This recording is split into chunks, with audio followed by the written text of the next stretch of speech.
دوستو ایک بات یہ پھیلی ہوئی ہے کہ عورتوں پر جنات کے اثرات زیادہ ہوتے ہیں۔ اس کی سب سے بڑی یہ وجہ بتائی جاتی ہے کہ عورتیں کمزور عقیدے کی مالک ہوتی ہیں۔ کم پڑھی لکھی اور کم عقل رکھنے کی وجہ سے عورتیں سنی سنائی باتوں پر بہت جلد یقین کر لیتی ہے اور کئی طرح کی باتوں کو اپنے دماغ پر سوار کر لیتی ہے۔ آج کل ایسی بہت سی باتیں سننے کو ملتی ہے کہ جنات عورت پر عاشق ہو گئے، یعنی جن عورت پر عاشق ہو گئے یا کسی مرد پر بھی عاشق ہو گئے، تو کبھی جن مرد عورتوں دونوں پر عاشق ہو جاتے ہیں، اور پھر وہ سب ہوتا ہے جو انسان عشق و محبت میں کرتے ہیں۔ کچھ نشانیاں ایسی بھی ہوتی ہے کہ جن کے سامنے آنے پر انسان سمجھتا ہے کہ اس پر جنات کا اثر ہے، لیکن ضروری نہیں ہوتا کہ ایسی نشانیاں سامنے آنے پر جنات کا اثر ہوگا ہی، بلکہ یہ کئی بار کسی مانسک بیماری کی وجہ سے بھی سامنے آ سکتی ہے۔ لیکن اس بات سے بھی انکار نہیں کہ جنات موجود نہیں ہوتے، کیونکہ جنات کا وجود قرآن پاک سے ثابت ہے۔ آج کی ویڈیو میں آپ کو جنات اور انسانوں کی شادی کے حوالے سے ڈیٹیل میں بتائیں گے اور جنات کے حوالے سے دلچسپ اور سچی باتیں بھی بتائیں گے، اسی لیے ویڈیو کو آخر تک ضرور دیکھیے گا۔ مردوں کے مقابلے میں عورتوں میں وہم پرستی زیادہ پائی جاتی ہے، اور ایک وجہ یہ بھی ہوتی ہے کہ عورتیں مردوں کے مقابلے میں کمزور دل اور بزدل ہوتی ہے۔ بتایا جاتا ہے ایسی عورتیں جو اپنے بالوں کی حفاظت نہیں کرتی اور پردہ نہیں کرتی، ایسی عورتوں کو جنات زیادہ تنگ کرتے ہیں۔ دوستو یوں تو جنات کئی قسم کے ہوتے ہیں، لیکن ان میں ایک قسم ایسی بھی ہوتی ہے جو کسی انسان کے جسم پر قابض ہو جاتے ہیں، یعنی قبضہ کر لیتے ہیں، جس کو ہمارے معاشرے میں عاشق جن کہا جاتا ہے۔ یہ جنات جادو سے بھی حاوی ہوتے ہیں یا خود بھی انسانوں پر حاوی ہو جاتے ہیں۔ اس میں 90% شکار عورتیں ہوتی ہیں، جس کی بڑی وجہ نمازوں کی پابندی نہ کرنا، بے پردگی، گانے سننا، دعاؤں کا اہتمام نہ کرنا، زیادہ تر برہنہ حالت میں رہنا، چھت پر کھلے بال چھوڑ کر زیادہ دیر بیٹھنا، ان سب وجہ سے یہ جنات خود حاوی ہو جاتے ہیں۔ اس کے علاوہ جب یہ جادو سے حاوی ہوتے ہیں تو ان کا مقصد شادی میں رکاوٹ ڈالنا ہوتا ہے۔ یہ جن عورتوں سے ہم بستری بھی کرتے ہیں، جس میں اکثر عورتیں خواب میں خود سے زنا ہوتے ہوئے دیکھتی ہیں، کبھی باپ، کبھی بھائی اور کبھی بیٹوں کی شکل میں، رشتہ داروں کی شکل میں، یا پھر شوہر کی شکل میں، یا کبھی کسی غیر کو دیکھتی ہے۔ ایسی خواتین کے جسم پر نیلے رنگ کے نشانات پڑتے ہیں، خاص طور پر گھٹنوں کے اوپر کے حصوں پر، کبھی جسم پر ناخون کے نشانات بھی پائے جاتے ہیں۔ کچھ کو ایسا محسوس ہوتا ہے کہ ان کو کوئی چھو رہا ہے، کچھ کے جسم پر کٹس لگتے ہیں، ایسے کٹس جیسے مانو کسی نے بلیڈ سے وار کیا ہو۔ کچھ کو لگتا ہے کہ دن کو یا رات کو لیٹے ہوئے ان کو کبھی بھی کوئی بھی پکڑ لیتا ہے اور وہ خود کو چھڑوا نہیں سکتی۔ یہ سب اس قسم کے جنات کے اثرات ہوتے ہیں، جن کو عاشق جن کہا جاتا ہے۔ اس کے علاوہ میاں بیوی میں چھوٹی چھوٹی بات پر لڑائی ہونا، شوہر سے نفرت کرنا، اس کا چھونا پسند نہ کرنا، بچوں کا چھونا ناپسند کرنا، شوہر کو بیوی کی شکل عجیب نظر آنا، اس کے علاوہ بھی بہت سی نشانیاں اور بہت سی وجہ ہوتی ہے۔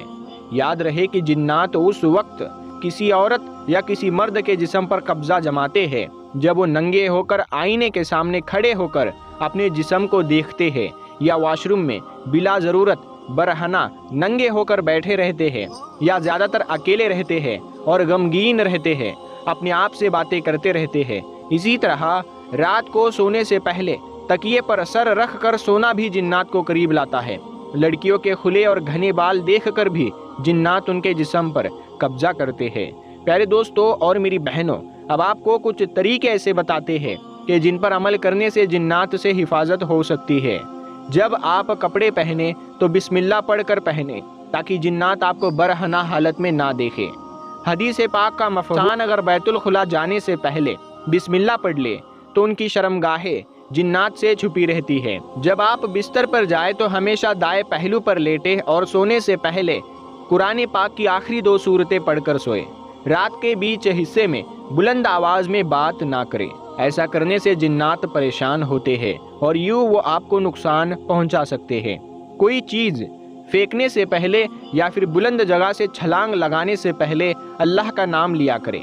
ہو سکتا ہے اس جگہ پر کوئی جن ہو اور آپ اسے پریشان کر بیٹھے اور یوں وہ آپ سے انتقام لینے پر اتر آئے۔ بیت الخلا یعنی باتھ روم میں جانے سے پہلے یہ دعا ضرور پڑھے جو کہ مسنون ہے، کیونکہ جنات کے لیے یہ جگہ